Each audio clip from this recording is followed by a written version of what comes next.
Betting apps case దర్యాప్తునకు SIT ఏర్పాటు చేశారు DGP Jitender. Online betting కేసులన్నీ సిట్ కు బదిలీ చేశారు. సిట్ చీఫ్ గా ఐజీ రమేష్ రెడ్డిని నియమించారు. ఈ టీంలో ఎస్పీలు సింధు శర్మ, వెంకటలక్ష్మి, అదనపు ఎస్పీ చంద్రకాంత్, డీఎస్పీ శంకర్ ఉంటారు. 3 నెలల్లో పూర్తి నివేదిక అందించాలని డీజీపీ ఆదేశాలిచ్చారు.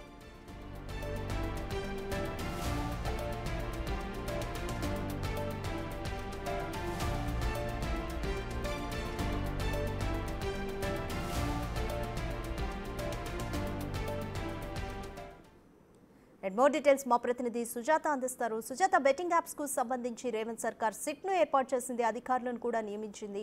3 నెలల్లో నివేదిక అందించాలని ఆదేశాలు జారీ చేశారు డీజీపీ. మరి సిట్ ప్లాన్ ఆఫ్ యాక్షన్ ఏ విధంగా ఉండబోతోంది? రాధిక, బెట్టింగ్ యాప్స్ కేసులో కీలక పరిణామం చోటు చేసుకుంది. తెలంగాణ రాష్ట్ర ప్రభుత్వం చాలా సీరియస్గా ఉంది. ఇప్పటికే సిట్ని ఏర్పాటు చేసింది.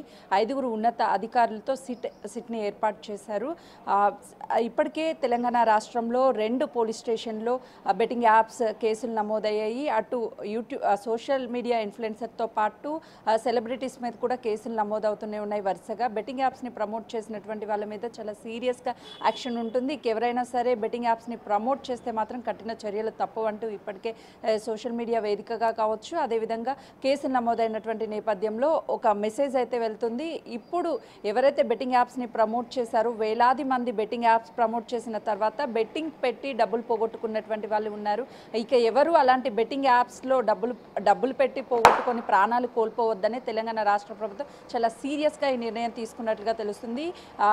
ఇప్పటికే సిట్ చీఫ్గా ఐజీ రమేష్ని నియమించింది. దాంతోపాటు డీజీపీ కూడా కీలక నిర్ణయాలను, కీలక విషయాలను కూడా ప్రకటించారు. ఎందుకంటే సిట్ దర్యాప్తులో కేవలము బెట్టింగ్ యాప్స్ని సంబంధించి ఇన్వెస్టిగేషన్తో పాటు బెట్టింగ్ యాప్స్ని ఎక్కడెక్కడ నిర్వహిస్తున్నారు, ఎవరెవరు నిర్వహిస్తున్నారు, ఈ అంశాలను తీసుకురావడంతో పాటు అటు మిగతా వాళ్ళని కూడా ఇన్వాల్వ్ చేస్తూ ఎక్కడ ట్రాన్సాక్షన్ జరుగుతుంది, ఎక్కడి నుంచి ఎవరు ట్రాన్స్ఫర్ చేస్తున్నారు, ఈ బెట్టింగ్ యాప్స్ని విదేశాల నుంచి కూడా ఎక్కువగా అక్కడి నుంచి ఇక్కడికి ప్రమోట్ చేస్తున్నట్లుగా కూడా తెలుస్తున్న నేపథ్యంలోనే ఇదంతా కూడా సీరియస్గా సిట్ని నియమించి 90 రోజుల్లో నివేదికని ఇవ్వాలి అని చెప్తున్నారు. ఇక ముందు కూడా ఈ బెట్టింగ్ యాప్స్కి సంబంధించి పూర్తి స్థాయిలో కట్టడి